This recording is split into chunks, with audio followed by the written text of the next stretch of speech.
Muy buenas noches, estimados aprendices. Ya son las 7 p.m. Para hoy teníamos programado una sesión eh, basado y esta ya sería la quinta sesión con ustedes sobre mapa mental respecto a los planes y acciones establecidos en medio ambiente y seguridad y salud del trabajo. Sí, ya hemos tenido más o menos 5 sesiones sobre el foro temático, infografía, ficha antropométrica, el de folleto, y la anterior fue un cuestionario que debían desarrollar y una presentación sobre las estrategias para la prevención y control de impactos ambientales. Esta quinta, y nos queda pendiente una última sesión y evidencia basado en un video expositivo sobre algunas oportunidades de mejora en el medio ambiente y en seguridad y salud del trabajo. Esta quinta sesión es un mapa mental respecto a esos planes y a esas acciones eh, que debemos establecer en el medio ambiente y en seguridad y salud del trabajo. Bueno, entonces, pues, dando inicio a esta quinta sesión, recordemos que es importante la puntualidad y apagar cámaras y micrófonos, ¿cierto? Nuestra agenda, una bienvenida, una presentación, pues para los que no me conocen, hablaremos sobre lo que es un mapa mental, algunas definiciones y conceptos, y por último se abre un espacio en caso de tenerlas sobre preguntas, dudas o inquietudes.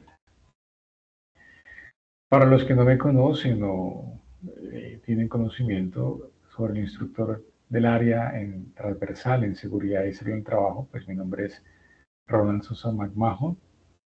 Se pueden comunicar conmigo a través del correo rsosa@sena.edu.co, a través del chat institucional que aparece en la plataforma. El chat es un símbolo o un logo, ven y los muestro, que es en forma de mensajería. O pueden ir a participantes, ubicarme en participantes, y hay una opción de mensajería y en el cual ustedes pueden enviarme mensajes. Siempre estoy en contacto con todos los espacios de mensajería, tanto correos o en la misma plataforma.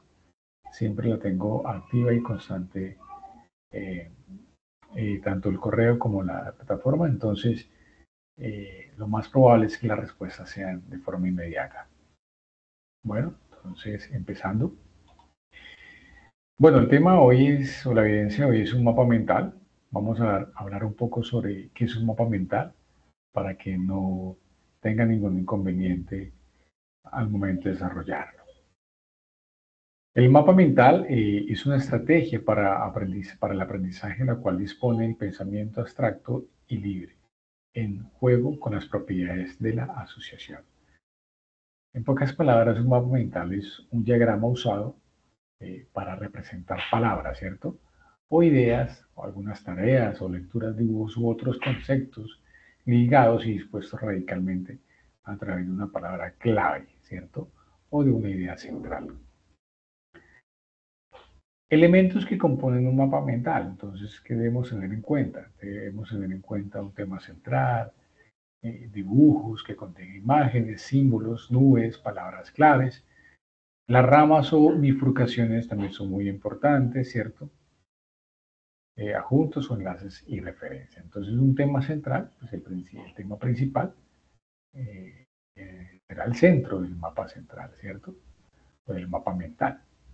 Este debe consistir en un dibujo, una palabra o una combinación de ambos que permita representar de forma clara la idea que se va a desarrollar, ¿cierto?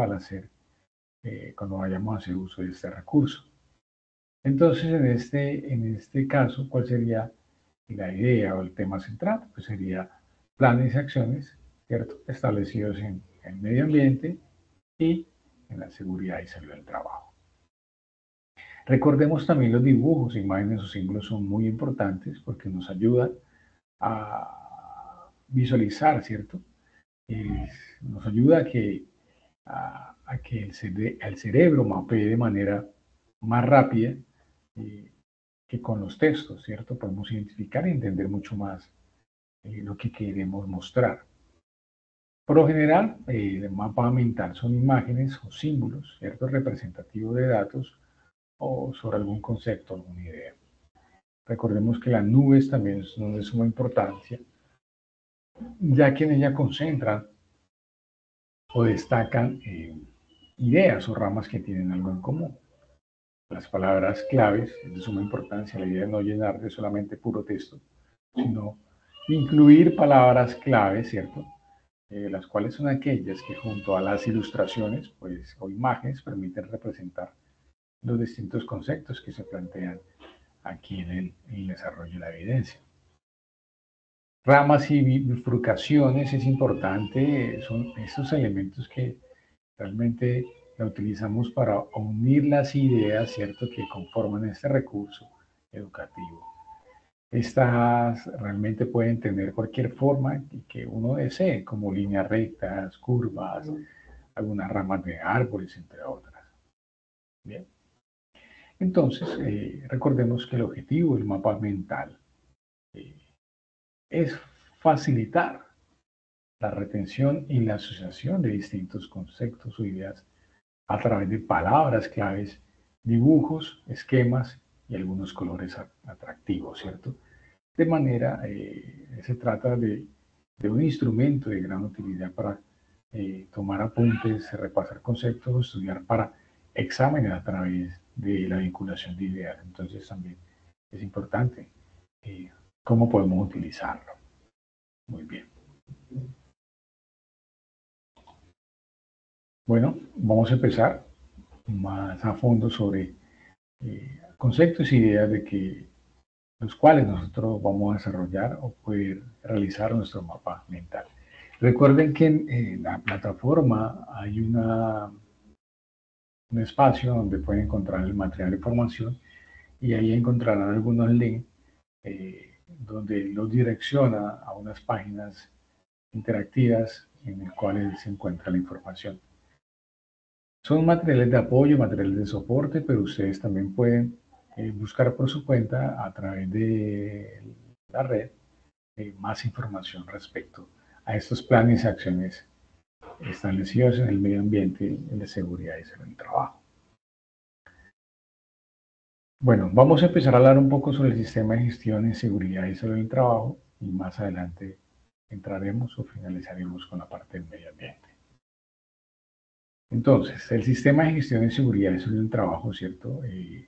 Recordemos que según el Ministerio de Trabajo, el cual está comprometido con todas las políticas de protección de los colaboradores en Colombia, estableció ese sistema de gestión en seguridad y salud del trabajo, el cual debe ser implementado por todos los empleadores, por todos los proyectos o empresas del país, ¿cierto?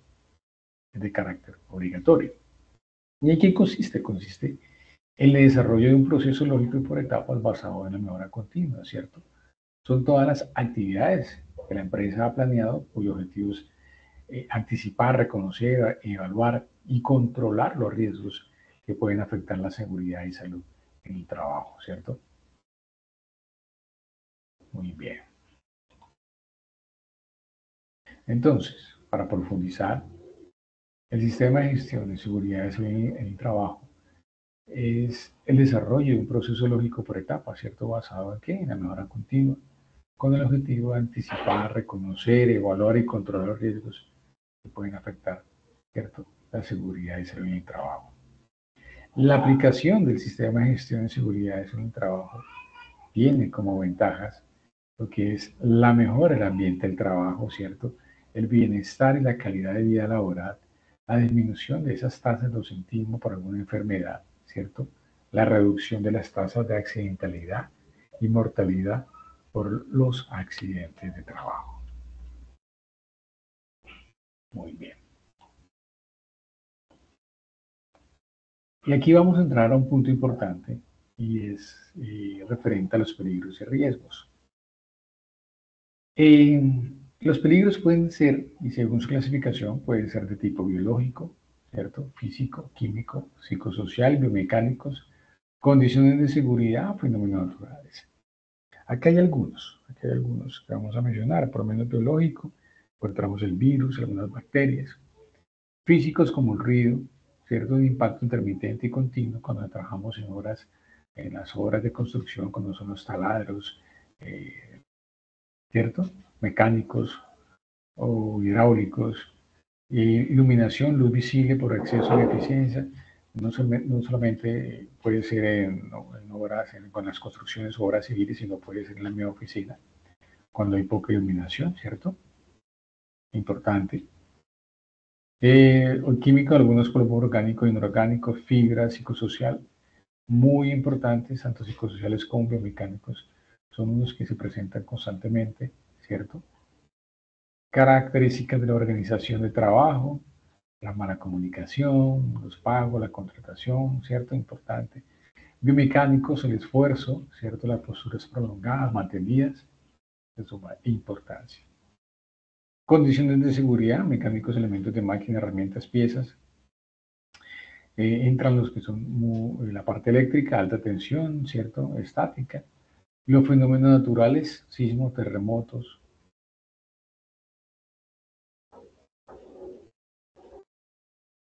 ¿cierto? Derrumbes. Por lo menos condiciones de seguridad son los accidentes de tránsito, ¿ciertos? Químicos, algunos como metálicos o no metálicos. Los físicos se ve mucho lo que son presiones atmosféricas, normal ajustadas, cuando trabajan también en, en calderas o en salones o en cuartos de enfriamiento. Vibraciones, biológicos, hongos, parásitos, importante.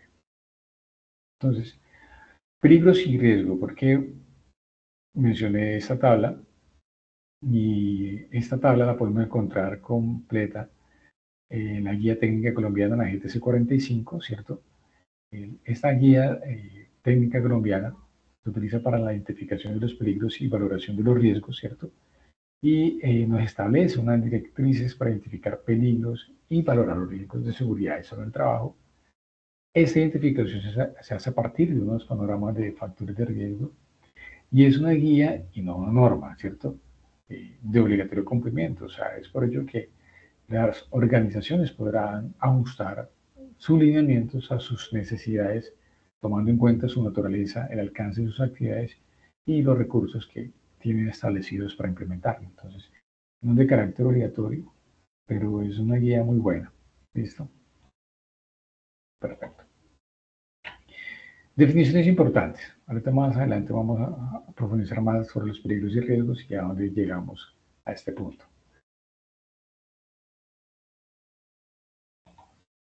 Accidente de trabajo. Importante que conozca muy bien esas definiciones que le voy a, a- a interactuar, a hablar. Sepan diferenciar lo que es un accidente, ¿cierto? Y nos dice que todo accidente es un accidente de trabajo es todo suceso repentino que sobrevenga por causa o con ocasión del trabajo y que produzca en el trabajador una lesión orgánica, una perturbación funcional o psiquiátrica, una invalidez o la muerte, ¿cierto? Es también accidente de trabajo aquel que se produce durante la ejecución de órdenes del empleador o contratante durante la ejecución de una labor bajo su autoridad, aún fuera lugar y hora de trabajo. Hay que tener en cuenta porque hay varios conceptos o una sola definición, pero eh, hay varias puntos en el cual se puede catalogar como un accidente de trabajo. Ejemplo, ¿por qué coloqué estos dos puntos? Porque revisemos que aquí es dentro de la jornada laboral, siendo, ¿cierto?, donde está desarrollando sus funciones eh, eh, laborales.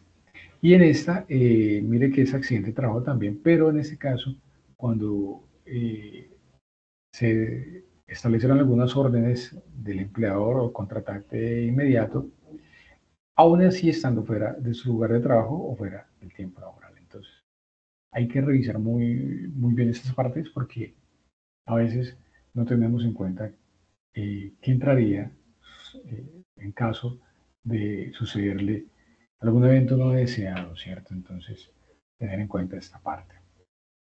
¿Y qué sería un accidente común? Un accidente común, por lo menos en el caso de un accidente de trabajo, es aquel que no ni se desarrolle dentro de las funciones laborales, o en ese caso, si usted desarrolló una actividad y no fue autorizada por su empleador o su jefe inmediato, pues tampoco es un accidente de trabajo, ¿cierto? Entonces tengamos en cuenta esto.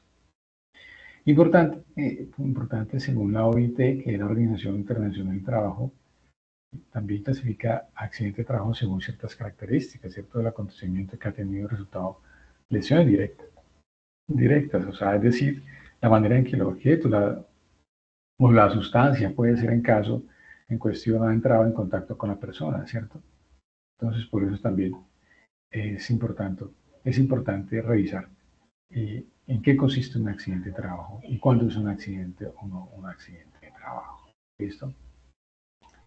Incidentes es un evento relacionados con el trabajo en el que ocurrió o pudo haber ocurrido lesión o enfermedad independiente de su severidad, víctima mortal.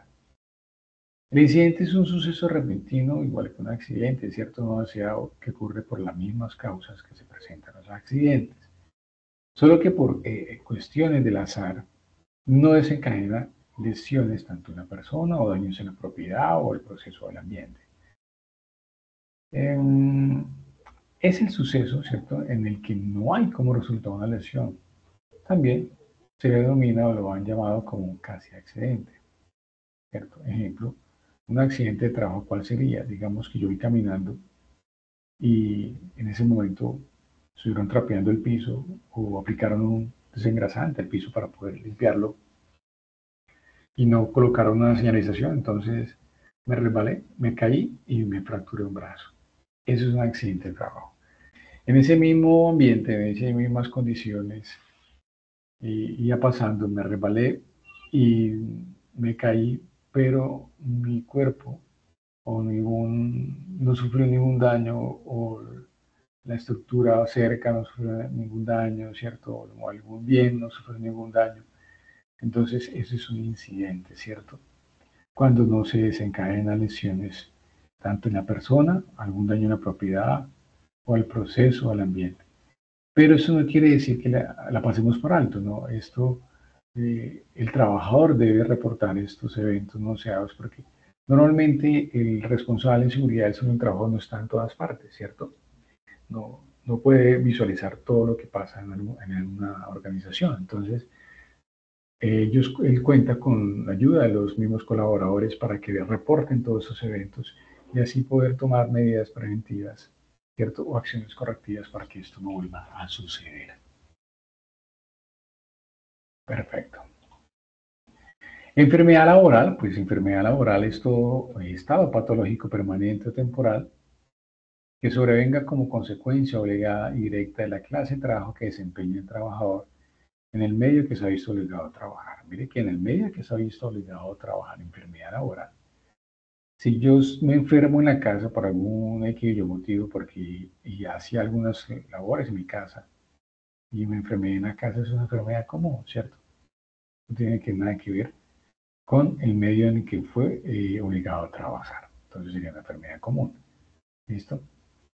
Entonces, en pocas palabras, la enfermedad laboral es la contraída, ¿cierto? Como resultado de esa exposición o factores de riesgos inherentes a la actividad laboral o del medio en el que el trabajador se ha visto obligado a trabajar, ¿cierto? ¿Y quiénes son los que establecen que es una enfermedad laboral? Pues el gobierno nacional es quien determina de forma periódica las enfermedades que se consideran como laborales, ¿cierto?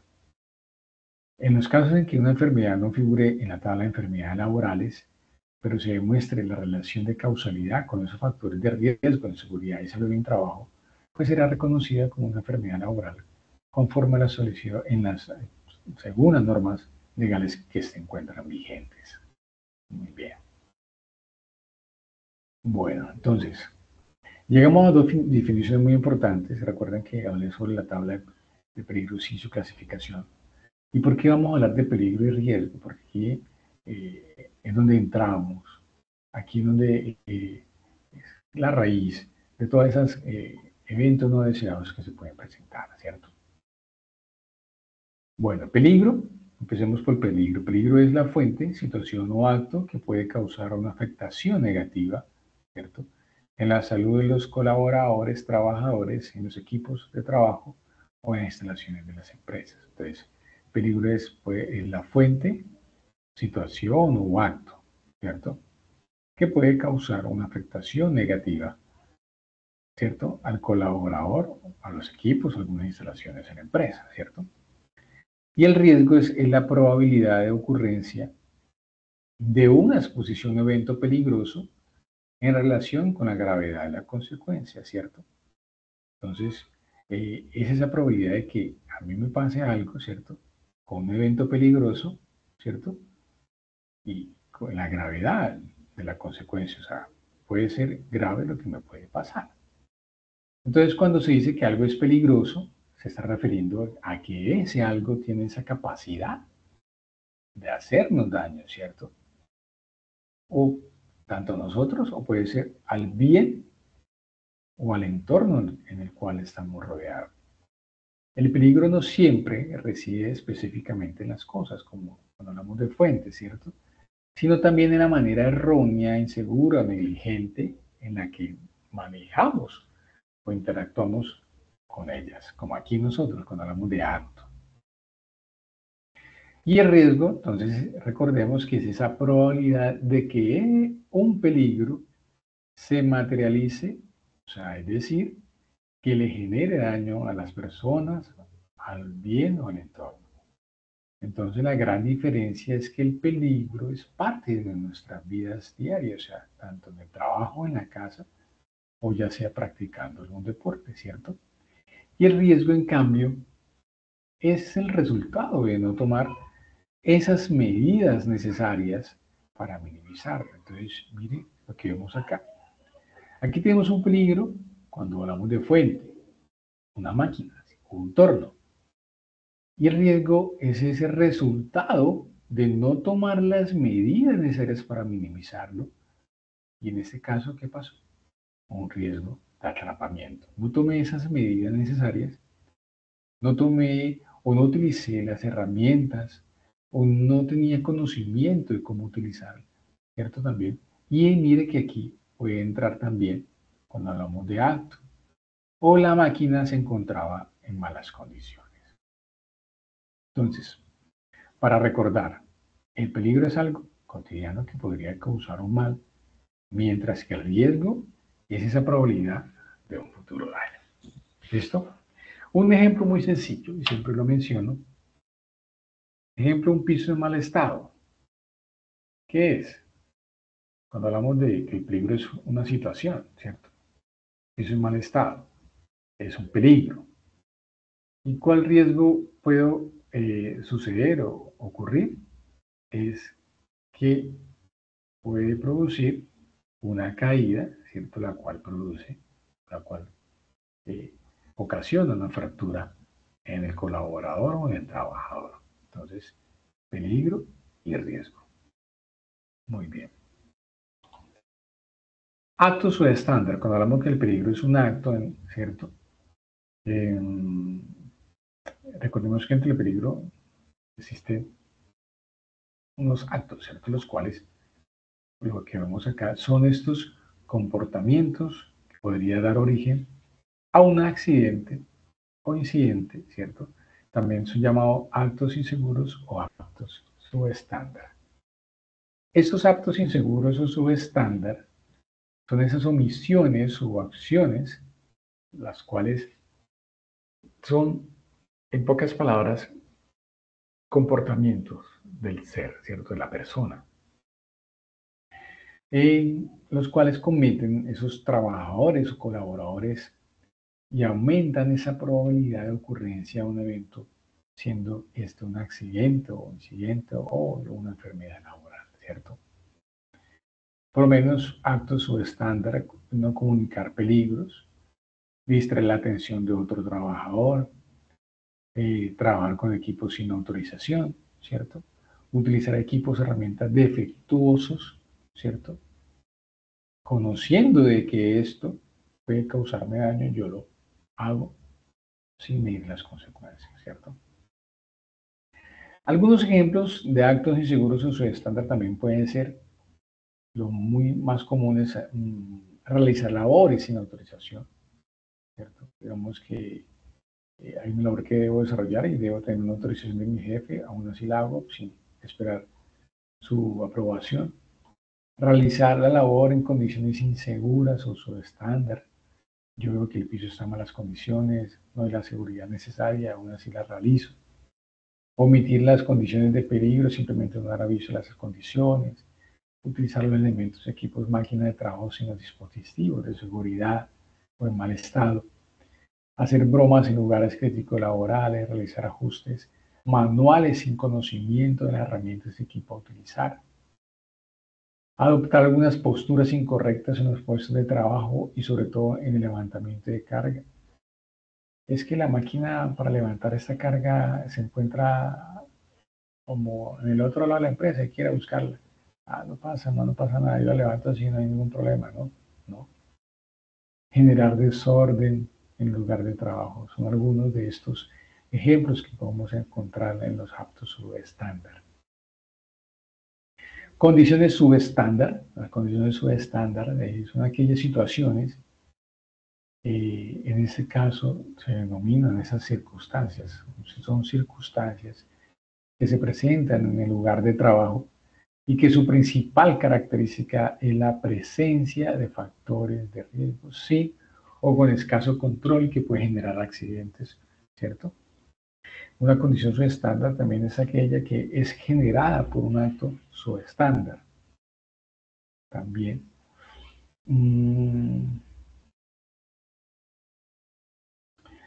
Las condiciones subestándar por lo general suelen ser fácilmente visibles para el investigador, ¿cierto? Del accidente, el encargado de la inspección, porque normalmente a veces son visibles, ¿cierto? Al ojo. O también es importante apoyarse de los colaboradores que son los que están directamente relacionados con sus actividades diarias. Algunos ejemplos de condiciones subestándar o inseguras que se pueden presentar puede ser, ejemplo, la falta de protecciones y de resguardos en algunas máquinas e instalaciones, fallan los sistemas de alarma, desorden y falta de limpieza en lugares de trabajo, perdón. ¿Cierto? Escasez de espacio para trabajar y almacenar materiales es importante, los niveles excesivos de ruido, también de iluminación inadecuada, falta de luz, lámparas que alumbran, mala distribución de las zonas de luz y sombra, la falta de señalización de zonas de peligro, existencia de materiales combustibles inflamables cerca de fuentes de calor, pisos, superficies en mal estado, irregulares, resbaladizos, entre otros, ¿cierto? Todo eso es de suma importancia. Nosotros, ¿cómo podemos evitar esto? Pues tanto los actos como las condiciones, pues todas las áreas o puestos de trabajo están expuestos a generar accidentes de manera distinta, ¿cierto? Sin embargo, la probabilidad de que ocurra un evento, perdón, un evento de este tipo pues, va en aumento. O sea, toda vez que se omite o no se consideren tres aspectos claves antes de ejecutar una labor y que son responsabilidad de ambos, tanto como el empleador y el colaborador, pues va a ocurrir un evento no deseado. Entonces, uno de estos aspectos claves e importante, desconocimiento del cómo ejecutar una labor. Si tú desconoces cómo o no conoces cómo ejecutar una labor, pues no desarrollarla. Eso va muy arraigado como un segundo aspecto importante de la falta de formación, capacitación o entrenamiento, ¿cierto? Y un tercer punto clave es la falta de concienciación y sensibilización, como la baja percepción del riesgo, ¿cierto? O sea, yo sé que esto va a ser, esto es realmente peligroso y el riesgo es muy alto, entonces, pues, si no tengo conocimiento, pues me retiro y dejaré el desarrollo de la actividad a los expertos. Importante entonces, para evitar la ocurrencia de dichos eventos, pues es necesario que la organización, con el compromiso y responsabilidad de los colaboradores, ataquen estos 3 puntos que mencioné anteriormente. ¿Listo? Muy bien. Vamos a entrar a hablar un poco entonces sobre lo que es el medio ambiente. Ya aquí vamos a entrar en un punto, un aspecto diferente. ¿Y qué es el medio ambiente? ¿Cierto? El medio ambiente, pues ese es el espacio en el que se desarrolla la vida de distintos organismos favoreciendo su interacción, ¿cierto? En él se encuentra tanto seres vivos como elementos sin vida, ¿cierto? Muy bien. ¿Y qué es la gestión ambiental? Pues la gestión ambiental es aquella parte de la gestión empresarial que se ocupa de esos temas relacionados con el medio ambiente, ¿cierto? Contribuyendo a su conservación. Importante, las organizaciones juegan un papel relevante en la gestión ambiental y en la protección del ambiente, ya que acciones tales como prevenir la contaminación, evaluar el impacto de sus actividades, ¿cierto? Productos y procesos con enfoque de ciclo de vida, intervenir a través de buenas prácticas ambientales, las estrategias de producción más limpias sobre sus emisiones. Es importante atacar los residuos y vertimientos, ¿cierto? En un marco de sostenibilidad que garantice la conservación de la biodiversidad y la disminución de la huella ecológica, incorporando criterios de mejoramiento continuo. Muy bien. Para esto es importante conocer estas definiciones, que es lo que son los aspectos y los impactos ambientales. ¿Y qué son los aspectos ambientales? Los aspectos ambientales son elementos de actividades, productos o servicios de una organización que pueden interactuar con el medio ambiente, ¿cierto? Y el impacto ambiental es cualquier cambio en el medio ambiente, ya sea adverso o beneficioso, como resultado total o parcial de estos aspectos ambientales de una organización. Entonces, lo que produce la organización, cómo puede repercutir sobre el medio ambiente. Entonces, los aspectos ambientales es esa parte resultante de una actividad, ¿cierto? Que puede repercutir sobre las condiciones naturales del medio ambiente, dando lugar a esas alteraciones o modificaciones. Aquí vamos a hablar de lo que es causa y efecto. La causa son los aspectos ambientales y su correspondiente impacto ambiental es el efecto obtenido, siendo beneficioso o adverso. Entonces, el impacto ambiental se refiere a todo ese efecto causado por actividades antropogénicas al medio ambiente. Ese impacto puede ser negativo o positivo según sean las condiciones, ¿cierto? Antropogénicas cuando son actividades humanas, ¿cierto? Eh, Son esas acciones de las personas sobre el medio ambiente, las cuales provocan esos efectos correlaterales sobre este. Clasificación de los impactos. ¿Por qué se deben clasificar e identificar los impactos ambientales? Pues debido a que ellos han de ser evaluados para estimar su importancia o significado. Esto se hace atendiendo a que distintos aspectos o características de los mismos, entre los que se destacan según su naturaleza, ¿cierto? Directo, indirecto, actual y potencial, acumulativo, temporal, permanente, cierto, probable, improbable, desconocido, sinérgico, residual, local y diseminado.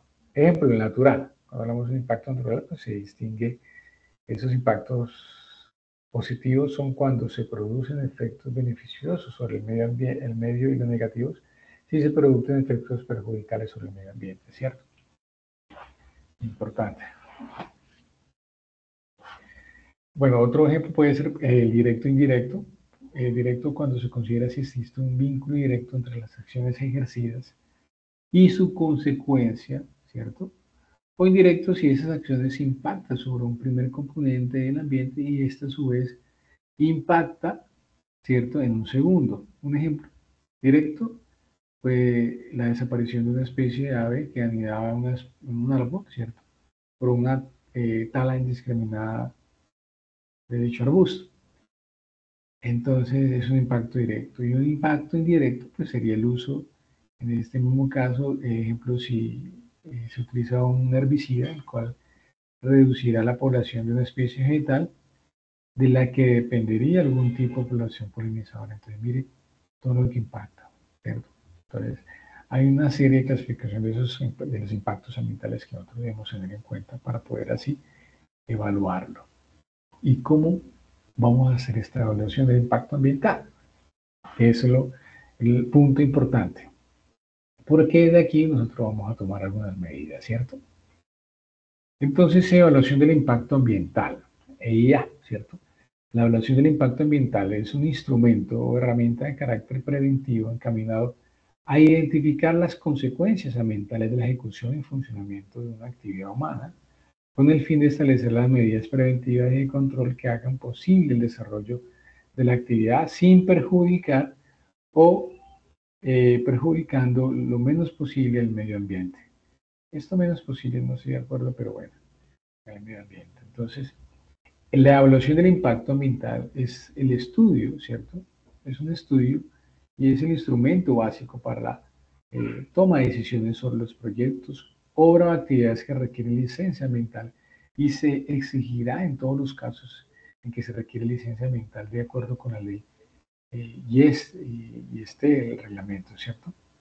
Ese estudio deberá corresponder en su contenido y profundidad pues, a las características en torno del proyecto, o ya sea una obra o una actividad, ¿cierto?, que se va a desarrollar.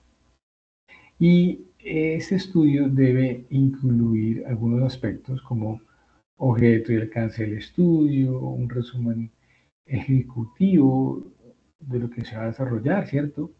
La delimitación del área de influencia directa e indirecta del proyecto u obra o actividad, qué descripción del proyecto u obra o actividad, la cual incluirá, por lo menos, debe incluir locación, dimensiones, costos estimados, algún cronograma, información sobre la compatibilidad del proyecto con el uso de suelos establecidos según el POD, ¿cierto? Todo esto debe estar realmente determinado y documentado de forma ordenada. También debe incluir información sobre los recursos naturales renovables que se pretenden usar, aprovechar o afectar para el desarrollo de este proyecto u obra, la actividad. Identificación de las comunidades y de los mecanismos utilizados para informarles sobre el proyecto u obra, actividad, la descripción, características, análisis del medio, ¿cierto? Puede ser un medio biótico, abiótico, socioeconómico en el cual se pretende desarrollar el proyecto o la obra o la actividad, ¿cierto? Importante. Propuesta de un plan de manejo ambiental, debe tenerlo a la mano, medidas de prevención, mitigación, corrección o compensación de esos impactos ambientales negativos que puede ocasionar el proyecto, ¿cierto? Importante tener toda esta documentación a la mano. Esa información, toda esa información nosotros podemos encontrarla en el ALA, la cual es la Autoridad Nacional de Licencias Ambientales, ¿cierto? En ellos podemos encontrar algunos instrumentos de apoyo para la elaboración del impacto ambiental, algunos instrumentos de apoyo para poder presentarlo, ¿cierto? De esta evaluación. Muy bien. Entonces, para intervenir sobre esos impactos ambientales significativos que se valoran en la evaluación de impactos ambientales, es importante establecer medidas de manejo ambiental, tendientes a la prevención, mitigación, corrección y compensación ambiental, ¿cierto? Después de haber desarrollado esta evaluación, pues nosotros vamos a tomar esas medidas con respecto a los datos arrojados, ya sean medidas de prevención, mitigación, corrección o compensación. Entonces, esas medidas de prevención son encaminadas a evitar los impactos y efectos negativos, ¿cierto? Cuando hablamos de mitigación, son esas acciones a minimizar los impactos y efectos negativos, ¿cierto?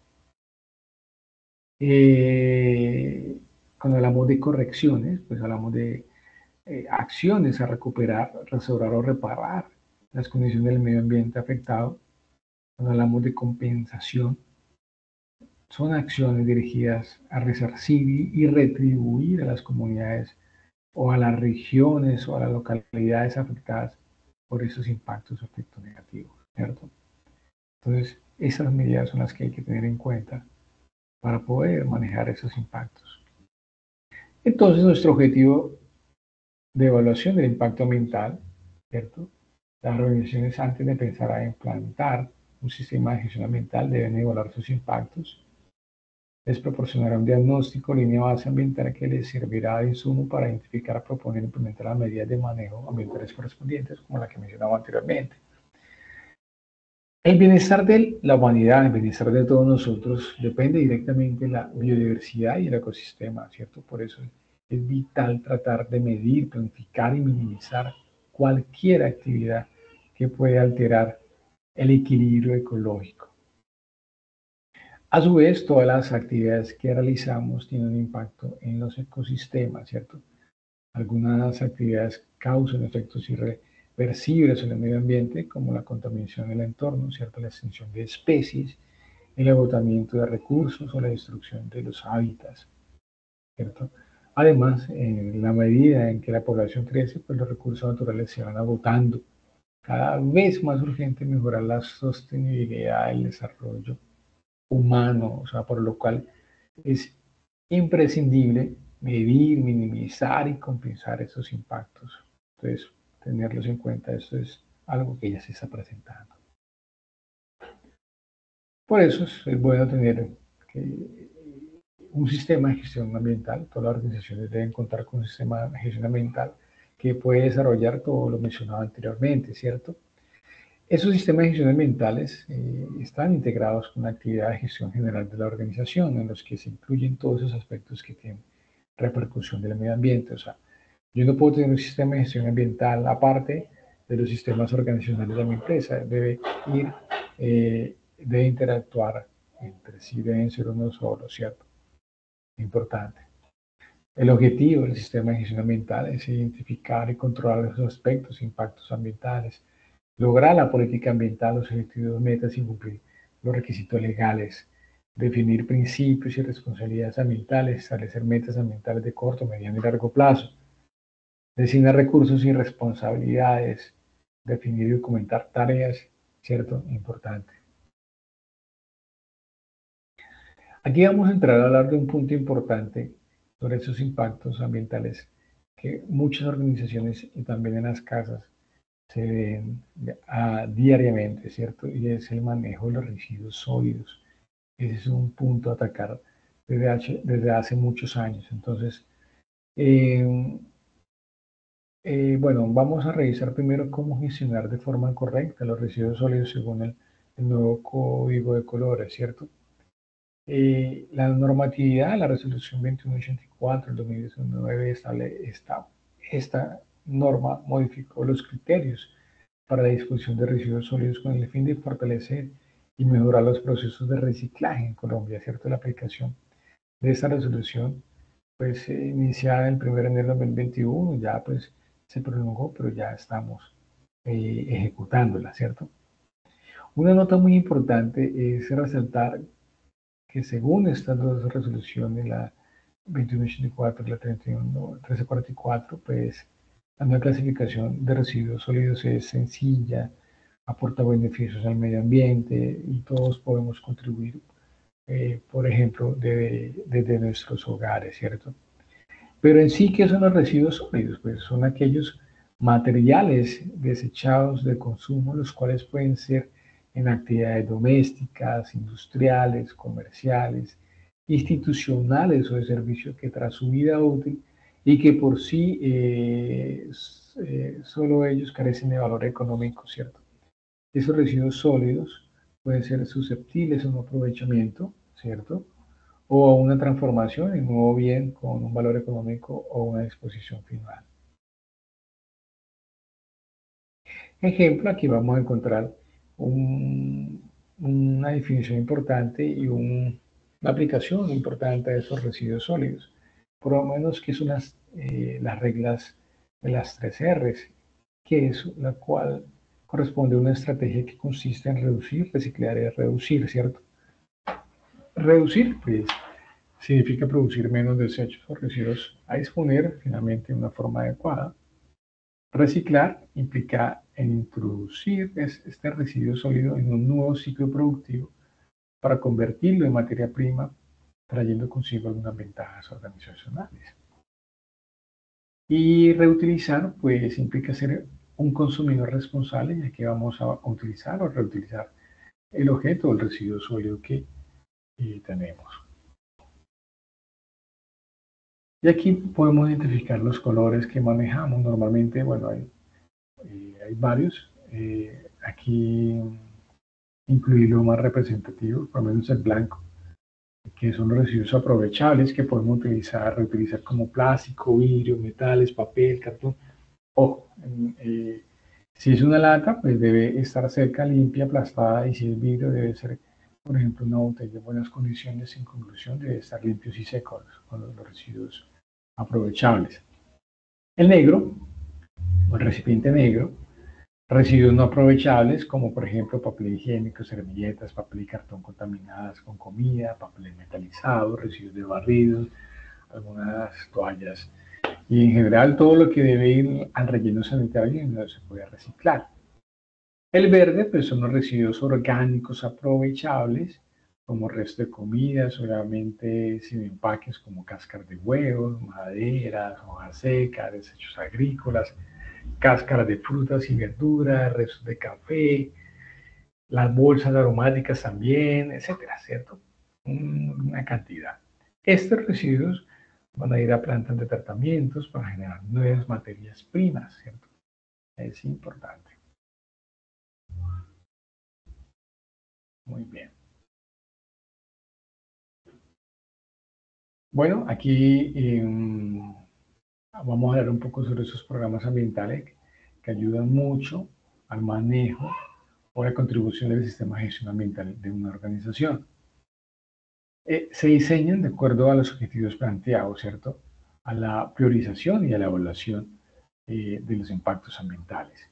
Debe ser definido de acuerdo con la disponibilidad también de los recursos, ¿cierto? Los que tienen relación directa con el cumplimiento de los requisitos legales deben tener prioridad, ¿cierto? Y entre los más frecuentes podemos encontrar lo que es el programa de ahorros y uso eficiente de agua, el programa de gestión integral de residuos sólidos y ordinarios, lo que acabamos de mencionar, programas de formación y o capacitación, todo lo referente al cuidado y manejo ambiental, programas de orden y aseo, programa de mantenimiento preventivo, programa de gestión ambiental de transporte, todo lo de las emisiones y contaminación, ¿cierto? Sobre la parte de vertimientos, emisiones y ruido, todos esos programas, y entre muchos más, son de suma importancia, según el objeto de la empresa y según la normatividad legal vigente. Importante también tener algunas buenas prácticas, ¿cierto? Es uno de los instrumentos para la mejora del medio ambiente de una empresa. Y estos son un conjunto de acciones sencillas que implican un cambio de actitud y de comportamiento en nuestras actividades diarias, ¿cierto? Promoviendo una relación amigable con el medio ambiente. Y una de estas buenas prácticas, o aquí pues mencionaré algunas, por ejemplo, la medida de ahorro de agua, consumo racional de energía. Sé que si no estoy utilizando esta habitación, pues apago la luz, para lavarme las manos cierro la llave del agua, para enjabonarme, ¿cierto? La reducción de los materiales que utilizo, las impresiones, utilizo doble cara, producción limpia de bienes y servicios, almacenamiento adecuado para evitar pérdida de recursos, ¿cierto? Los mantenimientos preventivos es importante en los vehículos para evitar alguna fuga de aceites o algún un líquido y medidas ambientales de la actividad de limpieza. Entonces, las buenas prácticas son estos conjuntos eh, en cambio de actitud de cada uno, el comportamiento de cada uno de nosotros. Entonces hay que tenerlas en cuenta. Bueno, estimados aprendices, recuerden, aquí tenemos una evidencia a desarrollar, que es el mapa mental. En la plataforma van a encontrar el material de formación correspondiente al desarrollo de esta evidencia.